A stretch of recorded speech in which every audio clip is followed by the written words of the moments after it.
Yeah, so that was one of the things that got me really kind of hung up when I first started thinking about the lean model. It works pretty well when you're entering an existing market. You could go outside and ask customers, what do you think of this new thing? We're in this market. And people would go, oh, yeah, we'd like it cheaper or better or faster. Or does your thing, does it come in blue? And they would know what you're talking about. And you could get some pretty accurate feedback about maybe this is something that people might want or buy, or even better, they'll grab it out of your hands and say, can I take it home now? But what happens when you're doing something completely disruptive that's never existed before? As Steve Jobs used to say, is if I ask people what if Henry Ford used to ask people what they want, they would have said a horse with six legs. It turns out that, the answer is not don't talk to people and just come up with an idea. The answer is customer discovery needs to take on a different form. You need to understand the day in the life of a customer. So let's go back to Henry Ford, who was the first mass market automobile manufacturer. Instead of asking people, do they want a car? He would have asked, is like, how far do you travel?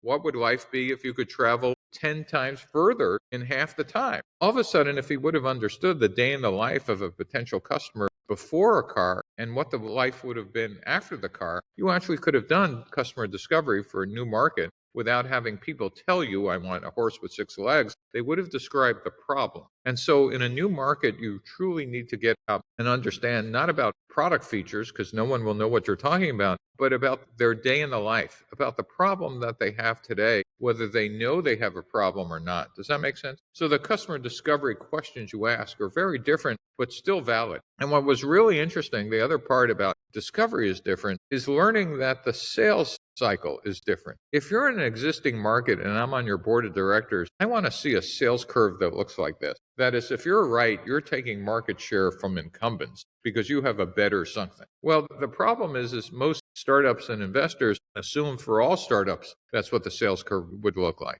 But for disruptive products, the sales curve is actually the historic hockey stick with maybe a little blip from crazy people will buy one of your product to try it out. But adoption in the mainstream doesn't really happen till years later. And it's this hockey stick that if you don't have investors who understand that you're going to have a number of years of living in the desert before adoption happens, you make the mistake of hiring sales, marketing exactly like you are in an existing market and end up spending all your marketing and sales dollars here when you should have been saving it for the adoption curve. Make sense? Yes. Back to AI question. So as AI automates parts of the lean startup methods like MVP creation, rapid testing, how can founders retain the human-centric creativity and customer focus so core to your philosophy? And will AI, back to the question, amplify the benefits of iteratively learning from customers or potentially undermine them?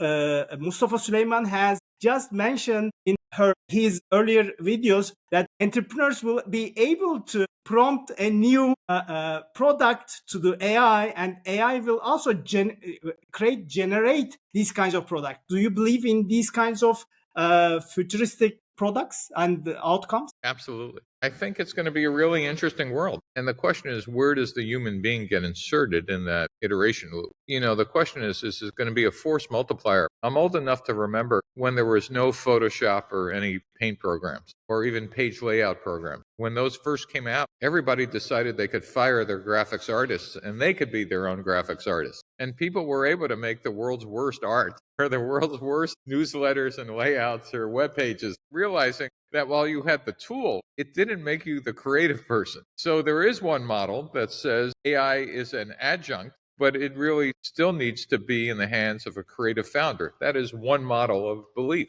There's another model that says, well, that might be true for some corner cases, but AI will become good enough to actually auto-generate new products and take if there's sufficient data. So for example, the first place I would go with AI for startups is where can I get the most detailed data set? So for example, for e-commerce, I could find out everything about you or prospective customers, down to your name, the number of kids you have, where they go to school, etc., right? You could buy that data. Well, you could imagine an AI pipeline that just simply runs A/B tests, creates its own websites, even populates it with products, etc. What happens in markets where I have insufficient data? Well, that's in fact maybe where the entrepreneur is now getting involved and hands-on. But you could imagine vertical markets like healthcare, where if in the UK, the National Health Service and other countries have incredible data about individuals' health outcomes. You can imagine AI pipeline creating services for healthcare based on data that faster and better than human beings. So the question is, will it become a force multiplier for the craftspeople that are there, or will it automate the pipeline completely? I think the jury's out, but I'm excited to see what happens. And for all the entrepreneurs out there, I'd be experimenting like heck. Someone is going to build a piece of enterprise software that has this pipeline that allows entrepreneurs to plug in their data sets and that rapidly automates the entrepreneurial process. If I was an entrepreneur, my last company was enterprise software for doing the 20th century version of this. That's what I would be building today, would be that end-to-end platform for entrepreneurs. Great idea for entrepreneurs. So They now could the buy VC. it when they go public. So coming to VC industry, VC industry has gone largely undisrupted for long, probably from since they have been set up. Where are the biggest opportunities for the venture capital funds to finance, embrace the lean startup thinking, from refining their investment thesis through rapid testing and anticipating the trends via customer discovery? Well, VC is a hits-based business, right? It's also a giant Ponzi scheme, meaning where it's kind of like musical chairs. But, VCs are already starting to use analytical tools to make some bets. Again, it's been a craft business where the artistry of both deal flow, finding the right bets, picking the right companies, doubling and tripling down, working with the entrepreneurs, that's been a craft. And probably a good chunk of it will still remain a craft because for now, it's still a people-to-people business. But picking some of those are, I think, going to be automated as well. Um, the bad news for founders, you don't realize that, again, while you see one VC, they have a portfolio of companies. They barely remember your name until you found product market fit, and then they start paying attention. But also, it's a game. I mean, while your interest might be building a product that changes the world, that's not their business model. It's a big idea. Well, they might like you personally, and some of them actually do like their founders. They don't really care at the end of the day. Their business model is to get the greatest return out of a portfolio of companies. And so they're making financial decisions while you might be making, here's, how I want to change the world decisions. And early on, your interests are aligned, but often your interests become unaligned, where the VC wants to optimize the outcome and you want to be around for the next 20 years. So that's something else I remind founders is that your interest and your investors' interest are sometimes not the same. If your only goal is to, change the world, not understanding their only goal is to optimize their return on the investment in your company. So is it the dark side? Are there any dark side? Having been in Silicon Valley for many years, you have seen the behind the curtain of tech industry hype and also startup world. In your opinion, what is the untold part of the Silicon Valley, as you mentioned about the VC industry, rarely get discussed openly? Well, one of the things that the business press does terribly badly is they talk all about the CEO. For most companies, at least those who don't have dual use stock, the CEO is just works for the board. They could be hired and fired, in one board meeting. But you never hear about what goes on in the board. You don't even know how many people could name the CEO of Facebook?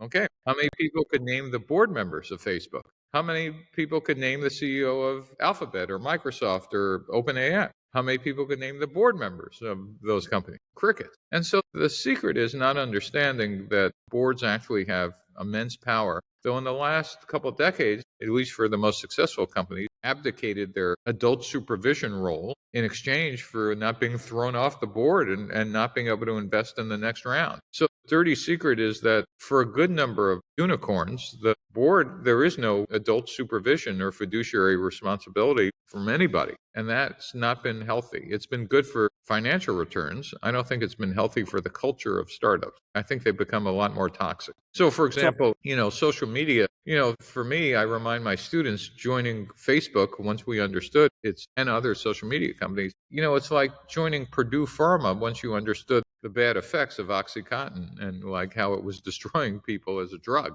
Social media has become a destructive drug, yet there really isn't. People don't trash the company or the board in the way they should. It's not a healthy thing for society. And more importantly, or there was a startup out of Stanford called Juul that made vaping, popular for teenagers. And people celebrated its financial success while it was destroying the health and addicting, millions and tens of millions of students. The people at Tiger Global should have been on the Interpol's 10 most wanted list. But in fact, because it was a great return to the investors, Um, the Silicon Valley investors have kind of, and other investors have kind of lost any moral center of what they'll invest in. And I don't think that's been healthy in the 21st century. It's very important comments, by the way. So startup accelerators have been very popular. Beyond seed funding, what core values do you structured programs provide founders today? And are they still as relevant given how much startup knowledge is now freely available online? I think that's a great point. I mean, when I was an entrepreneur,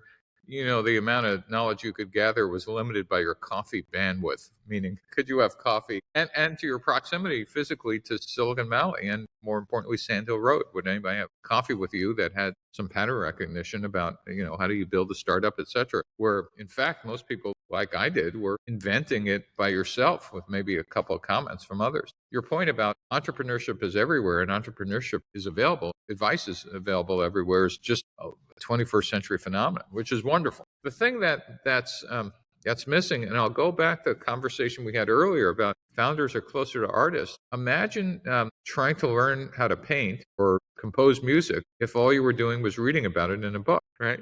Now I've just made the case for some hands-on in an accelerator and incubator. You actually want to get to practice, not just read theory. That is, to me, a full, education for a founder would be both theory and practice. Again, just like an artist. If you think you could learn how to paint by reading, then congratulations, you could read all you want on the web and go do a startup. If you think you might want to take a painting class and learn how to do that, then you might want to join an incubator and accelerator. The thing where the analogy breaks down is the other thing for great incubators and accelerators is the network that you will encounter of people who are potential employees, co-founders, customers, funders, etc. That's invaluable. And I would rate the incubator and accelerator not only on its practical hands-on experience, did they give you coaching, did they allow you to try things, but how big and how effective is their network?